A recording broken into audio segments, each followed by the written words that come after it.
Hello dear students, Garud academy के online platform पर आप सभी का स्वागत है। तो आज से हम स्टार्ट करने वाले हैं हमारी जो प्रश्नावली 1.1 है। प्रश्नावली हम 1.1 स्टार्ट करने वाले हैं इस लेक्चर में। तो क्योंकि इससे पहले मैंने आपको जितने भी लेक्चर्स थे उसमें आपको क्या बताया, आपकी जो भी प्रमेय थी वही आपको बताएं, जो थ्योरम थी आपकी। इसके बाद हमने आपको क्या किया, प्रश्नावली 1.1 के आपको सभी एग्जाम्पल जो आपके उदाहरण थे वही आपको यहाँ पर सभी मैंने बता दिए। तो आज से हमारा जो स्टार्ट है क्या, आपको प्रश्नावली 1.1 है और इसके आपको जो भी है यहाँ पर जो क्वेश्चन है सभी हम यहाँ पर देखने वाले हैं। तो इन क्वेश्चंस में हमने जो एग्जाम्पल्स किए हैं ना, उसी के आधार पर ये सभी जो क्वेश्चंस हैं, एक दो क्वेश्चंस इस प्रश्नावली के थोड़े अलग हैं, लेकिन इससे पहले हमने जो आपके उदाहरण बताए, आपको जो 4 उदाहरण बताए थे उसी से आपकी संख्याएं कुछ चेंज हुई, उसी के जैसे आपके यहाँ पर जो ये आपके प्रश्न है। तो यहाँ पर हम पहला प्रश्न स्टार्ट करते हैं। पहला प्रश्न आपको यहाँ पर क्या दिया है, निम्नलिखित संख्याओं को अभाज्य गुणनखंडों के गुणनफल के रूप में व्यक्त कीजिए। कुछ अलग नहीं दे रखा है, जो हमने पहले कर चुके हैं उसी के जैसा है ये हमारा जो क्वेश्चन है। ठीक है, यहाँ पर क्या ये जो आपको प्रश्न नंबर 1 में आपको यहाँ पर कितने 5 क्वेश्चन दिए गए हैं। ठीक है, तो इन 5 क्वेश्चंस को मैं आपको यहाँ पर बताऊंगा और आपको आसानी से समझ में आएगा अगर आप बिल्कुल यहाँ पर बोर्ड पे ध्यान देते हो तो, और आप अच्छी तरीके से इनको समझते हो तो आपको यहाँ पर जो पहला प्रश्न दे रखा है इसको क्या करना है, आपको अभाज्य गुणनखंडों के गुणनफल के रूप में व्यक्त करना है। तो पहला प्रश्न यहाँ पर हम सोल्व करते हैं। तो आप यहाँ पर देखेंगे इसमें सोल्व आपका फर्स्ट है। ठीक है, तो पहला यहाँ पर हम डाल लेते हैं क्वेश्चंस। तो पहला आपको सिर्फ कुछ नहीं करना है, क्या करना है, अभाज्य गुणनखंडों के गुणनफल के रूप में इनको हमको व्यक्त करना है। ठीक है, तो आपका 140 पहला क्या है आपका 140। ठीक है, तो इसको मैं आपको यहाँ पर लिखता हूँ जिससे आपको कोई समस्या ना हो। ठीक है, तो पहला यहाँ पर हमारा क्या दे रखा है 140, क्या दे रखा है आपको 140। तो इसके यहाँ पर हम अभाज्य गुणनखंड निकालते हैं तो क्या आएंगे आपका 2 7 14 0 आ जाएगा। इसके बाद आपका 2 3 आपके कितने हो जाएंगे, यहाँ पर 6 आपका 1 बचेगा, 2 5 आपका 10। इसके बाद आपका यहाँ पर किससे जाएगा, आपका 5 से जाएगा, 5 7 35। इसके बाद आपका किससे जाएगा, आपका ये आपका 7 से जाएगा, 7 एकम 7। ठीक है, तो इसके आपके जो अभाज्य गुणनखंड निकले क्या निकले, आप यहाँ पर लिखेंगे इसको 140 के 140 के जो अभाज्य गुणनखंड आए आपके क्या है 2 गुणित 5 गुणित 7। इनको हम कुछ इस तरीके से भी लिख सकते हैं। 140 के जो अभाज्य गुणनखंड है 2 कितनी बार आपका 2 बार, तो 2 पे घात 2 गुणित 5 गुणित 7। ठीक है, तो आपका यहाँ पर जैसे कि 7 पंजे 35, इसके बाद आपका ये 4 हो जाएगा। ठीक है, तो 35 दूनी 70, इसके बाद आपका 70 दूनी 140। तो आपको कुछ इस तरीके से इसके अभाज्य गुणनखंड आए 2 पे घात 2 गुणित 5 गुणित 7।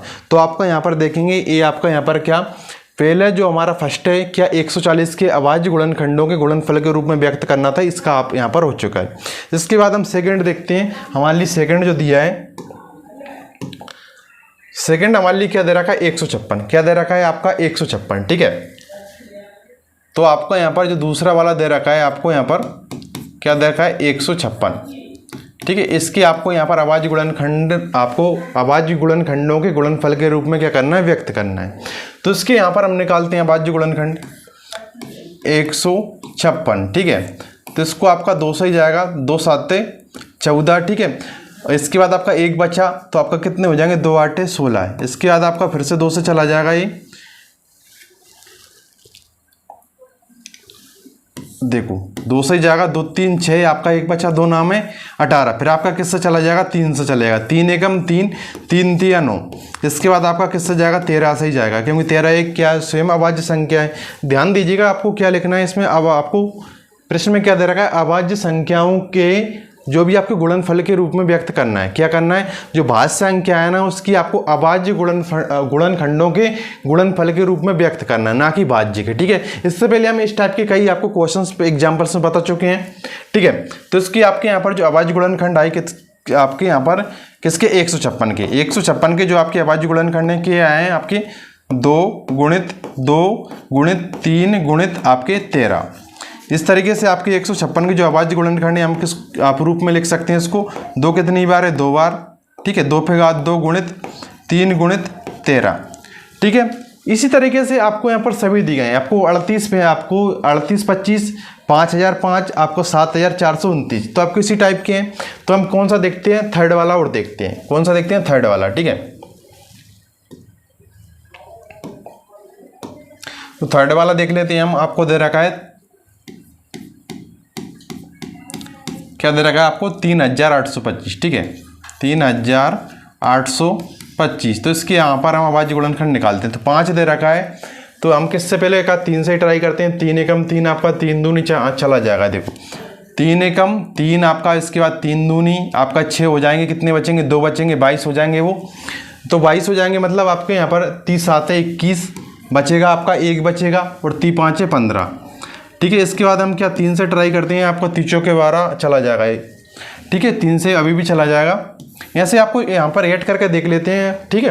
तो आपका 3 चौके 12, 3 दूनी 6, बचा आपका 1, 3 5 15, ठीक है। इसके बाद आपको यहाँ पर इससे ट्राई करते हैं एक बार और। इसके बाद 3 एकम 3, इसके बाद अब नहीं जाएगा। अब हम कौन सी यहाँ पर 5 से ट्राई करते हैं, ठीक है। जो हमारी अगली आपको अभाज्य संख्या है उससे ट्राई करते हैं। तो आपको यहाँ पर 5, तो आपको क्या आएगा यहाँ पर, 5 8 40, बचा आपका 2, इसके बाद आपका 2 बचा, तो 5 25। इसके बाद फिर से 5 से आपको देखते हैं, चला जाएगा। 5 एकम 5 आपका बचा, कितना आपका, कितना बच रहा है, 5 एकम 5 बचा, कितना आपको यहाँ पर 3 बच रहा है, ठीक है। 5 7 आपके कितने हो जाएंगे, 35। कितने हो जाएंगे, 5 7 35। इसके बाद आपको 17 एक स्वयं क्या है, अभाज्य संख्या है, तो आपको किससे ही जाएगा, सिर्फ 17 से ही जाएगा, ठीक है। 17 एकम 17। एक बार हम फिर से यहाँ पर देखते हैं। देखो 3 एकम 3, इसके बाद आपको 8 है, तो कितनी बार जाएगा, 2 बार जाएगा। 3 दूनी 6, ठीक है।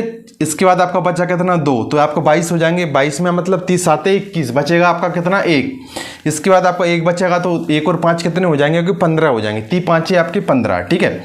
इस तरीके से आपका चला जाएगा। 3 चौके 12, 3 दूनी 6, बचेगा 1, 3 5 15, ठीक है। इसके बाद आप यहाँ पर देखेंगे 5 8 40, बचेगा 2, 5 25। इसके बाद आपका जाएगा 5 एकम 5, बचेंगे 3, 3 और 5 कितने हो जाएंगे, 35, ठीक है। इसके बाद आपको 5 7 35। तो इसकी आपके यहाँ पर जो है आपका 3825। तो इसके अभाज्य गुणनखंड क्या है आपके यहाँ पर, 3 गुणित 3 गुणित 5 गुणित 5 गुणित आपके 17। इस तरीके से इसके अभाज्य गुणनखंड आए। तो हम इसको 3825 को कुछ इस तरीके से लिख सकते हैं। तो 3 पे घात 2 गुणित 5 पे घात 2 गुणित 17 पे घात 1 भी लिख सकते हैं आप, ठीक है। तो इस तरीके से इस फॉर्म में भी हमने इसको लिखा था, ठीक है। अगर यहाँ पर आप एक घात लगाना चाहें तो लगा सकते हैं, नहीं तो नहीं लगाना, ठीक है। वैसे भी क्या है, कितनी बार, एक बार, तो उस पर एक घात है, ठीक है। इसको हटा ही देता हूँ मैं, ठीक है। तो ए आपका हो चुका है। वैसे आप यहाँ पर इसी आपको में से निकालना आ ही गया होगा। आप इसको 4th और 5 को, ठीक है, मतलब जो हमारा चौथा और पांचवा वाला है ना, इसको आपको ट्राई करना। ए आप यहाँ पर क्या समझ सकते हैं, ये आप होमवर्क समझ सकते हैं, ठीक है। ये आप ट्राई करना, नहीं तो आप जो हमारा व्हाट्सएप ग्रुप है उसको आप क्या बता दीजिएगा, हम आपको करवा देंगे। जो हमारा नेक्स्ट लेक्चर रहेगा उसमें वैसे आपको आ जाने चाहिएगा ये, ठीक है। ट्राई करना, मैंने आपको 3 बताए, इसी जैसे आएगा सेम टू सेम, ठीक है। आपको क्या करना है, इसी जैसे अभाज्य गुणनखंड तो इसके निकालना ही है, ठीक। कुछ तो आपको करने के लिए मिलना चाहिए ना। तो इसके बाद हम क्या देखते हैं, हमारा सेकंड प्रश्न देखते हैं। प्रश्नावली 1.1 का जो हमारा सेकंड प्रश्न है, सेकंड प्रश्न आपके लिए यहाँ पर आपको दिया गया है। सेकंड प्रश्न क्या है, आपको पूर्णांकों के निम्नलिखित युग्मों के एचसीएफ और एलसीएम ज्ञात कीजिए। क्या निकालना है, एचसीएफ और एलसीएम निकालना है, ठीक है। मतलब आपको महत्तम समवर्तक और आपको लघुत्तम समवर्तक निकालना है तथा इनकी जांच कीजिए। फिर आपको क्या करना है, जांच भी करना है। क्या करना है आपको, इसके बाद आपको क्या करना है, जांच भी करना है, ठीक है। जांच करना है कि दो संख्याओं का गुणनफल बराबर एचसीएफ, ठीक है, ये आपका गुणित है, ठीक है। एचसीएफ गुणित एलसीएम क्या है, दो संख्याओं का गुणनफल बराबर एचसीएफ गुणित एलसीएम। इसको आपको याद भी करना है, ठीक है। जो मैं आपको बता चुका हूँ, जिससे पहले एग्जांपल्स करवाए थे, ठीक है, उसमें आपको इस टाइप का क्वेश्चन मैं आपको करवा चुका हूँ। तो ये आपका एक फॉर्मूला भी है, इसको आपको याद भी करना है। दो संख्याओं का गुणनफल बराबर एचसीएफ गुणित एलसीएम, ठीक है। इसके बाद आपको यहाँ पर एलसीएम एचसीएफ भी निकालना है और आपको यहाँ पर एलसीएम भी निकालना है, ठीक है। किसका, 26 और 91 का, और आपको 510 और 92, 336 और 54। तो यहाँ पर हम फर्स्ट वाला देखते हैं, जो हमारा फर्स्ट दे रखा है 26 और 91, ठीक है। पहला देखते हैं हमारा 26 और 91 वाला, ठीक है।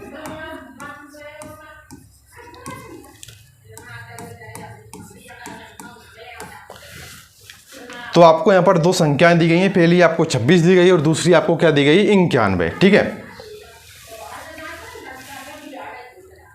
तो 26 के यहाँ पर हम अभाज्य गुणनखंड निकाल लेते हैं। तो आपको 2 एकम 2, इसके बाद आपका 2 3 6 आएगा, इसके बाद आपका सिर्फ 13 सही जाएगा, क्योंकि 13 एक स्वयं क्या है, अभाज्य आपकी संख्या है। तो 13 एकम 13। इसी तरीके से यहाँ पर हम 91 के देखते हैं, 91।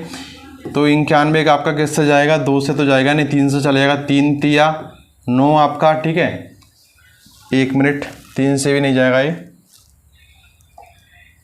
देखो यहाँ पर हम किससे देखते हैं, यहाँ पर देखो 2 से इसमें जाएगा नहीं, 3 से इसमें जाएगा नहीं। ठीक है, तो इसमें आपको यहाँ पर 7 से जाएगा आपका लगभग। 7 एकम 7 बचेगा आपका कितना, यहाँ पर 2, तो आपका 2 बचेगा, तो 7 तिया 21। ठीक है, इसके बाद आपका किससे चला जाएगा ये,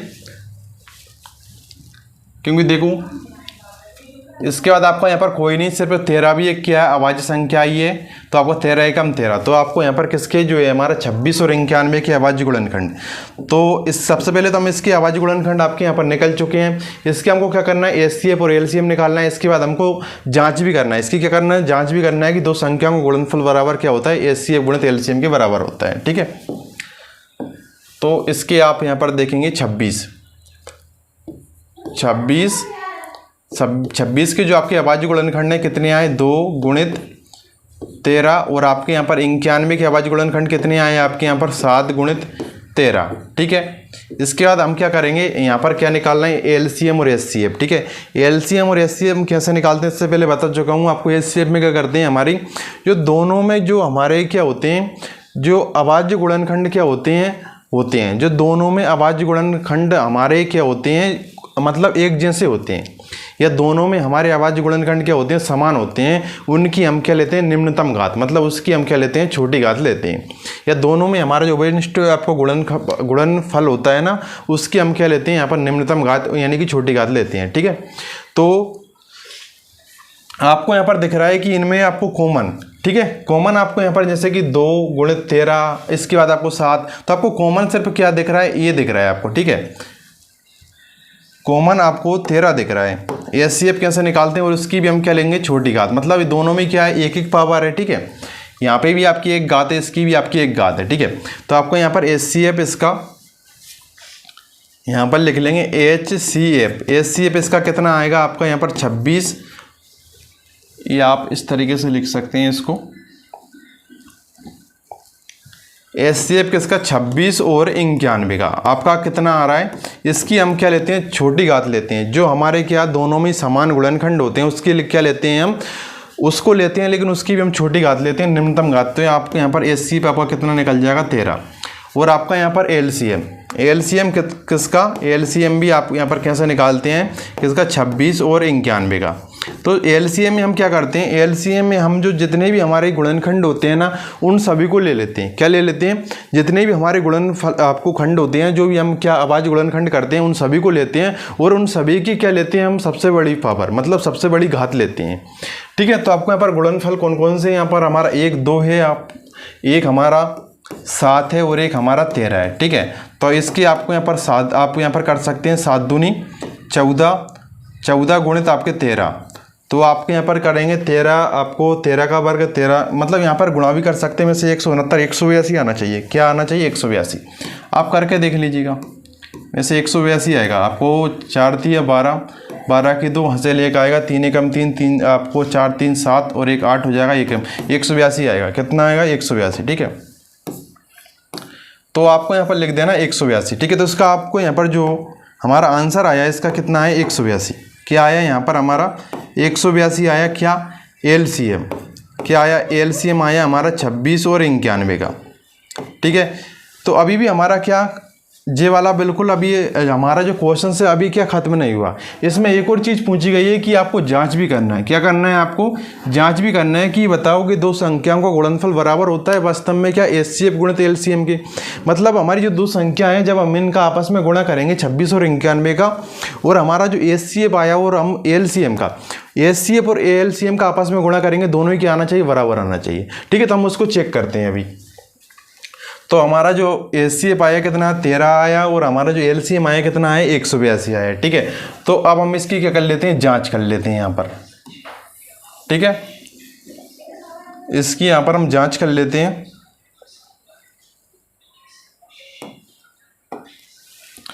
आपको लिखना है, इसी के नीचे लिखना है, ठीक है। क्या इसी के नीचे लिखना है? यहाँ पर थोड़ी जगह नहीं है इसलिए मैं आपको यहाँ पर लिख रहा हूँ।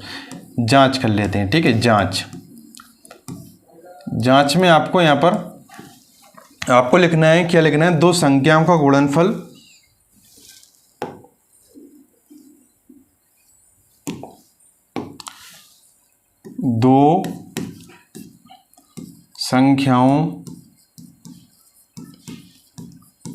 दो संख्याओं का गुणनफल बराबर HCF गुणित LCM। या इसको मैंने आपको लिखवाया था, क्या लिखवाया था? दो संख्याओं का गुणनफल मतलब पहली संख्या n1 और दूसरी संख्या आपको n2। इस तरीके से ही मैंने आपको जो एग्जांपल्स करवाए थे उसमें बताया था कि n1 गुणित n2 बराबर HCF गुणित LCM। या आप ऐसा लिखें, या आपको मैंने बताया है, जो अभी बताया है कि आप ऐसा लिखें या ऐसा लिखें, ठीक है। आप क्या सेम ही होता है, ठीक है। यहाँ पर आपको n1 मतलब पहली संख्या, n2 मतलब दूसरी संख्या, ठीक है। Number 1 number 2। तो आपको यहाँ पर क्या पहली संख्या कितनी दी गई? 26, ठीक है। कितनी दी गई है आपको यहाँ पर पहली संख्या? पहली संख्या आपको दी गई 26, दूसरी संख्या दी गई है आपको यहाँ पर 91, ठीक है। इसके बाद आपको यहाँ पर HCF आपका कितना है? आपको यहाँ पर 13, और आपको यहाँ पर LCM आया है आपका 182, ठीक है। जब आप इन दोनों का ही आपस में गुणा करेंगे ना तो दोनों ही क्या आएंगे? बराबर आएंगे, ठीक है। ये हमारी एक जांच होती है। तो इसका आप गुणा भी कर सकते हैं वैसे, ठीक है। 26 और 91 का आप गुणा कर लीजिएगा यहाँ पे, ठीक है। 91 और हम किसका? 26 का गुणा कर लेते हैं, ठीक है। तो आपका आएगा 6 एकम 6 आएगा आपका, ठीक है। इसके बाद आपको 9 छक्के 54 और आपका 2, 54 और 2 आपके 56 हो जाएंगे, ठीक है। अब से आपका 5 आएगा, 9 दूनी 18, 18 5 आपका 23 आएगा, ठीक है। 23 66 आना चाहिए इसका भी। और हम ट्राई करते हैं क्या? 13 दूनी 26, 26 का 6 हासिल 2 आएगा आपको, 13 8 96, 96 और आपका 2 97 आपका 1 मिनट आपको 13 दूनी 26, 26 की आपका 6 आ जाएगा। इसके बाद आपको यहाँ पर हासिल 2 आया आपका, ठीक है। तो आपको 13 दूनी 26, 13 8 104, 104 और आपका 2, ठीक है। आपका हो जाएगा 106, 106 का आपका कितना आएगा? आपका 6 आएगा। हासिल आपका 10 आएगी, ठीक है। हासिल आपकी 10 आई, 13 कम 13, 13 और 10 आपके 23, ठीक है। सही है। तो इस तरफ हमारा क्या आ रहा है? 2366, ठीक है। इसमें थोड़ा आपको यहाँ पर गलती हुआ है, तो 2366। और हम दोनों संख्या का गुणन आपको यहाँ पर क्या गुणा किया, तो गुणा करने पर भी हमारा कितना आ रहा है? 2366। तो हम इसको कह देंगे, ठीक है। या आप यहाँ पर 2366 और दोनों तरफ क्या आ चुके हैं हमारे बराबर के? इस तरफ भी 2366 और हमारे बराबर के उस तरफ भी कितना आ चुका है? 2366। तो हम कह देंगे कि अतः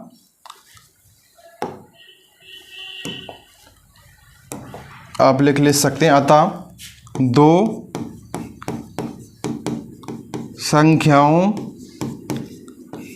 संख्याओं का गुणनफल बराबर HCF गुणित LCM, ठीक है।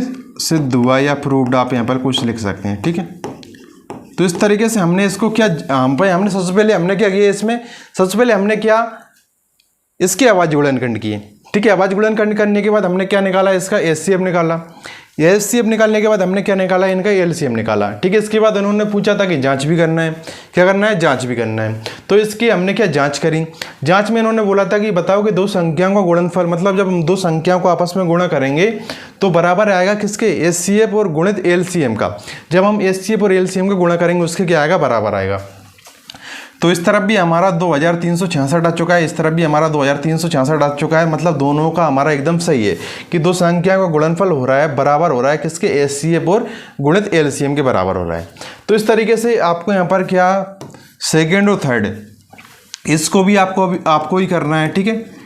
ये भी आप होमवर्क समझिएगा क्योंकि इसी जैसा है। मैं आपको यहाँ पर इसलिए दे रहा हूँ, वैसे आपको ये भी करवा दूंगा, लेकिन इसलिए दे रहा हूँ कि आप आपके जो खुद से आप प्रयास करोगे ना तो आपका एक तरीके से रिवीजन भी हो जाएगा और बिल्कुल आपको आसानी से समझ में आएगा। ठीक है, ठीक, क्योंकि आपको निकालना क्या है, जो आपको बोला है। ठीक है, ये आपको एक मैंने बताया कि दो संख्याओं का गुणनफल, दो संख्याओं का गुणनफल बराबर किसके होता है, एचसीएफ गुणित एलसीएम की। आप क्या जांच कर सकते हैं कि हमारा उत्तर सही है ये या गलत है। अगर आपका दोनों ही बराबर आ जाए तो हमारा उत्तर सही है, नहीं आया तो एक बार आप क्या थोड़ा कैलकुलेशन में आपको हो सकती है दिक्कत हो जाए। नहीं, आप बिल्कुल आराम से करोगे तो कैलकुलेशन में भी दिक्कत नहीं होगी और आपका बिल्कुल आसानी से इसके आंसर आ जाएंगे। ठीक है, इसके बाद हमारा जो नेक्स्ट दे रखा है प्रश्न नंबर 3। क्या दे रखा है हमारा प्रश्न नंबर 3। प्रश्न नंबर 3 में हमारे लिए दिया गया है कि अभाज्य गुणनखंडन विधि द्वारा निम्नलिखित पूर्णांकों के एचसीएफ और एलसीएम ज्ञात कीजिए। किसके, अभाज्य गुणनखंड विधि द्वारा। वही तो हमारी विधि चल रही, क्या चल रही है, अभाज्य गुणनखंड विधि चल रही है, उसके द्वारा ही हमारे लिए क्या करना है, एचसीएफ और एलसीएम निकालना है। ठीक है, आप यहाँ पर हमारे 3 संख्या दी थी, इससे पहले आपको 2 संख्याएं दी थी, लेकिन आपको ध्यान रखिएगा आपको 3 संख्याओं का जो गुणनफल होता है, क्या होता है, 3 संख्याओं का गुणनफल बराबर नहीं होता है आपका एचसीएफ गुणित एलसीएम के बराबर। जो हमारी 3 संख्याएं होती है ना, ठीक है, 3 संख्याओं का गुणनफल बराबर क्या होता है, एचसीएफ गुणित एलसीएम के बराबर नहीं होता है। ठीक है, ये ध्यान में रखिएगा। नहीं, आप इन तीनों को आपको यहाँ पर आप इसका गुणा करिएगा तीनों का, फिर आपको एचसीएफ और एलसीएम को गुणा करिएगा तो बराबर नहीं आएगा। ठीक है, नहीं, आप कुछ बच्चे ऐसे होते हैं कि सर आपने 2 संख्या का बताया तो हम 3 का भी गुणा करके देखेंगे। ठीक है, तो ये तो हमारा बराबर नहीं आ रहा, तो ये बराबर नहीं आएगा। ठीक है, तो इसको हम यहाँ पर देखते हैं। तो आपके लिए यहाँ पर इसका फर्स्ट क्वेश्चन से यहाँ पर हम देख लेते हैं। क्या दिया है, 12, 15 और 21। ठीक है, 3 संख्या दी गई हैं फर्स्ट में। ठीक है, तो सबसे पहले हम 12 को निकालते हैं अभाज्य गुणनखंड। तो आपका क्या आएगा, 2 छक्के 12, इसके बाद आपका यहाँ पर 2 3 6, इसके बाद आपका 3 एकम 3, इस आपको क्या दे रखा है, 15। ठीक है, 15 दे रखा है, 15 के निकालते हैं तो 3 से ही जाएगा, 3 5 15 और आपका 5 एकम 5। इसके बाद आपको दे रखा है 21। ठीक है, 21 दे रखा है तो आपको 3 से जाएगा, 3 7 21 और 7 एकम 7। इसके अभाज्य गुणनखंड यहाँ पर हम लिख लेते हैं तीनों के। ठीक है, तीनों के अभाज्य गुणनखंड यहाँ पर लिखते हैं हम। तो 12 के अभाज्य गुणनखंड क्या हो जाएंगे आपके, 2 गुणित 3, मतलब इसको हम लिख सकते हैं 2 पे घात 2 गुणित 3 पे घात 1। ठीक है, 15 हमारा क्या दे रखा है, 15 को हम क्या लिख सकते हैं, 3 गुणित 5। इस हिसाब से हम क्या हमारा दे रखा है 21 को हम क्या लिखेंगे, 3 गुणित 7, जो हमने क्या निकाला है अभी वही हमने यहाँ पर लिखा है। इसके यहाँ पर हमने क्या अभाज्य गुणनखंड ये तीनों के लिख लिए। ठीक है, अब हम क्या करेंगे, अभाज्य गुणनखंड विधि द्वारा क्या निकालना है, इसके एचसीएफ निकालना है और क्या निकालना है, एलसीएम निकालना है। तो अभी मैंने आपको बताया एचसीएफ में क्या करते हैं, यहाँ पर 3 संख्याएं जो तीनों में दिया हो। ठीक है, जो गुणनफल या गुणनखंड, ठीक है, जो गुणनखंड तीनों में हो, तीनों में होना जरूरी है और उसकी हम क्या लेते हैं, हम निम्नतम घात लेते हैं। ठीक है, मतलब एक उभयनिष्ठ गुणनफल की हम क्या लेते हैं, छोटी घात लेते हैं। लेकिन ध्यान रखिएगा एचसीएफ में मैंने आपको काफ़ी टाइम से आपको बताता आ रहा हूँ कि इसमें क्या सार्वभौमिक गुणनखंड बोलें या आप उभयनिष्ठ गुणनफल बोलें, ठीक है, उसका होना जरूरी है। मतलब जो गुणनफल तीनों में हो एचसीएफ में वही लेते हैं। अगर आपको तीनों में नहीं मिल रहा है तो उसका क्या होगा, कम से कम 1 से तो हम उसका गुणा कर सकते हैं। तो उस स्थिति में आपका जो एचसीएफ होता है कितना होता है, आपका 1 होता है। ठीक है, तो यहाँ पर हम देखते हैं किसका,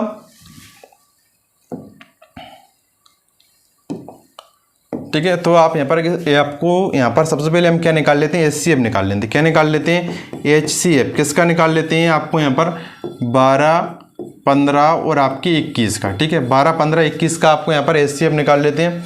सबसे पहले आप यहाँ पर देखिएगा, ऐसे आपको देखना है कि जो गुणनफल यहाँ पर हमारा जो गुणनखंड किए हैं, जो गुणनफल हमारा तीनों में हो, कौन सा है, आप यहाँ पर देखेंगे, आप यहाँ पर 2 3 3, लेकिन आप यहाँ पर देखेंगे 3 इसमें भी है, 3 इसमें भी है और 3 इसमें भी है। तो आपको यहाँ पर जो हमारा एचसीएफ है वही कितना हो जाएगा, आपको यहाँ पर 3 हो जाएगा। कितना हो जाएगा, 3। ठीक है, क्योंकि यहाँ पर हमारा सार्वभौमिक गुणनखंड कितना है, 3 है। ठीक है, 12 में भी आपको यहाँ पर 3 है, यहाँ पर 15 में भी 3 है और आपको यहाँ पर 21 में भी 3 है, जो हमारा क्या है, तीनों में ही कॉमन है। ठीक है, तीनों में ही एक जैसा है, तो उसकी भी हम छोटी घात लेते हैं। ठीक है, तो 3 पे घात 1 ही है तो 3 पे घात 1 हो जाएगा। 3 पे घात 1 आपका कितना होता है, 3 होता है। ठीक है, 3 पे घात 1 कितना होता है आपका, 3 ही होता है। तो आपका एचसीएफ तो आ चुका है। अब हम क्या निकालेंगे, एलसीएम। एलसीएम किसका निकाल रहे हैं यहाँ पर, 12, 15 और आपके 21 का, ठीक है। तो और हमारे लिए मैं आपको पहले ही बताता आ रहा हूँ कि हमारा जो एलसीएम होता है, एलसीएम में हम क्या करते हैं, सभी जितने भी हमारे गुणनखंड होते हैं ना, सभी को लेते हैं और सभी को लेते हैं और सभी की हम क्या लेते हैं, बड़ी घात लेते हैं। इसमें क्या बिल्कुल कॉमन गुणनफल बोलें या सार्वगुणनफल बोलें, इसका होना जरूरी नहीं होता है, ठीक है। तो आपको यहाँ पर कौन कौन से गुणनखंड दिए गए हैं, एक आपका 2 दिया है, एक आपका 3 दिया है, एक आपका 5 दिया है और एक आपका 7 दिया है, ठीक है। इसकी भी हम क्या लेंगे, सबसे बड़ी घात। 2 की सबसे बड़ी घात कितनी है, आपको यहाँ पर 2 है, 3 की बड़ी घात 1 है और 5 की भी 1 है और 7 की भी आपका 1 है। इनमें क्या सभी 1 ही है, ठीक है। तो 2 पे घात 2 आपका कितना होता है, 4 होता है, 3 पे घात 1 3 होता है, ये आपका 5 पे घात 1 5 होता है, 7 पे घात 1 आपका 7 होता है। तो 4 तिया 12 और 7 पंजे 35, ठीक है। इसका हम गुणा करेंगे तो 12 पंजे 60, 12 दूनी 24, 12 तिया 36, 36 और 6 आपके हो जाएंगे 42। एक बार इसको चेक कर लेते हैं, 4 तिया 12, 7 पंजे 35, ठीक है। तो 35 दूनी 70 की आपका 0 हो जाएगा, 35 से कम 35, 35 7 42, ठीक है, 420 सही है। तो आपको यहाँ पर एलसीएम किसका आया, 12, 15 और 21 का आपका एलसीएम कितना आया, आपको यहाँ पर 420, ठीक है। और हमारा जो है एचसीएफ कितना आया यहाँ पर हमारा 3। तो इसके बाद आपको क्या करना है, ठीक है, ये हमारा इतना ही पूछा था इसमें। तो एचसीएफ निकालना है और एलसीएम निकालना है किसकी, आवाजी गुणनखंड विधि द्वारा। इसके बाद आपको इनको करके देखना है, आपको सेकंड और थर्ड वाला ये आपको करके देखना है। मैं आपको वैसे ही बता देता हूँ, सेकंड वाला तो बहुत सरल है, इसका आपको क्या बता देता हूँ, एचसीएफ और एलसीएम का मान ही बता दें। देखो यहाँ पर आपको एक जिस ये में एक आवाज़ संख्या है, ये भी आपकी आवाज़ संख्या है, ये भी आपका एक आवाज़ संख्या है, तो इसमें आपको यहाँ पर सार्वगुणनखंड मतलब एक जैसा गुणनफल आपको नहीं मिलेगा, ठीक है। जैसे कि इसमें एक जैसा गुणनफल नहीं मिलेगा तो इसमें आपको किससे गुणा कर सकते हैं, हम सिर्फ एक से ही गुणा कर सकते हैं। तो इसका आपको एचसीएफ कितना आएगा, आपका 1 आएगा, ठीक है। एचसीएफ इसका कितना आएगा, आपका 1 आएगा, ठीक है। तो और आप यहाँ पर एलसीएम में आप यहाँ पर तीनों का गुणा करिएगा, 17 का, 23 का और 29 का गुणा करिएगा, आपका उत्तर आ जाएगा। देखो आपको यहाँ पर बता देता हूँ थोड़ा मैं आपको, 17 का जब आवाज़ गुणनखंड निकालोगे 17 एकम 17 आएगा। 23 की आप आवाज़ गुणनखंड निकालोगे 23 से ही जाएगा, 23 एकम 23 आएगा। इसके बाद 29 का निकालोगे तो आप क्या आएगा, 29 एकम 29 ही आएगा। एचसीएफ इसका तीनों में क्या कॉमन नहीं है, तो आप यहाँ पर कैसे लिखोगे, 17 को कुछ इस तरीके से लिख लोगे आप 17, ठीक है। मतलब किससे जाएगा, 17 गुणित 1 करिएगा आप, यहाँ पर आप ऐसा कर सकते हैं। इसके बाद आपको 23 का करेंगे, आप क्या आएगा 23, और आप यहाँ पर 29 का करेंगे तो आपका क्या आएगा 29। लेकिन आप यहाँ पर देखेंगे, ध्यान देंगे आप यहाँ पर कि इसमें हम क्या,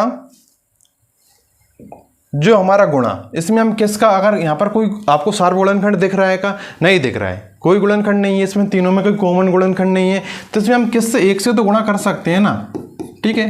कोई अंतर पड़ेगा, नहीं पड़ेगा। तो इसका आपका एचसीएफ कितना आ जाएगा, तीनों में क्या है 1 है, तो आपका इसका एचसीएफ कितना हो जाएगा, आपका 1 हो जाएगा, ठीक है, इस वाले का।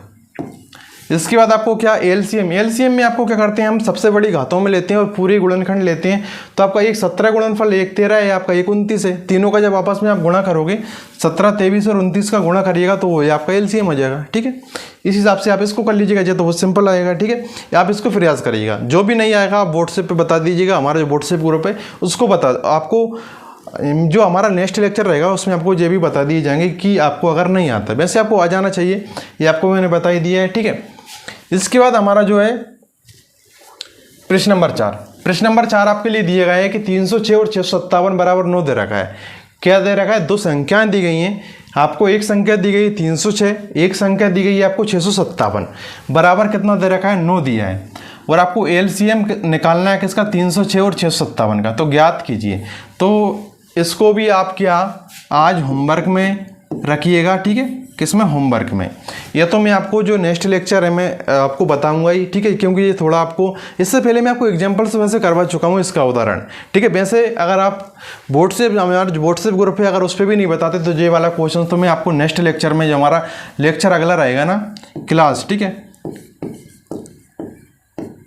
तो ये मैं आपको नेक्स्ट क्लास में इसको बताऊँगा, ठीक है, नेक्स्ट क्लास में इसको मैं आपको बताऊँगा, ठीक है। आप इसको एक बार खुद से प्रयास करिए, मतलब कीजिएगा। तो इससे पहले मैंने आपको यहाँ पर जो भी क्वेश्चंस बताए आज, ठीक है, आई होप कि आपको वे सभी क्या समझ में आए होंगे अच्छी तरीके से। वैसे इसमें कुछ नहीं था, जो हमने क्या पहले पढ़े हैं उदाहरण जितने भी हमने करे हैं उसी जैसे सभी क्या क्वेश्चंस थे। ठीक है, तो इसको आप करके देखिएगा एक बार, नहीं तो इसको तो मैं आपको जो हमारी नेक्स्ट क्लास है उसमें बताऊंगा। और जो मैंने आपको होमवर्क दिए हैं ना, ठीक है, इनको भी आप क्या करके देखना है। ठीक है, बिल्कुल एक जैसी है, संख्या चेंज हुई है, कुछ नहीं है, जो आपको बता दिया वही है। ठीक है, तो मिलते हैं आने वाली नेक्स्ट क्लास में। Thank for watching video.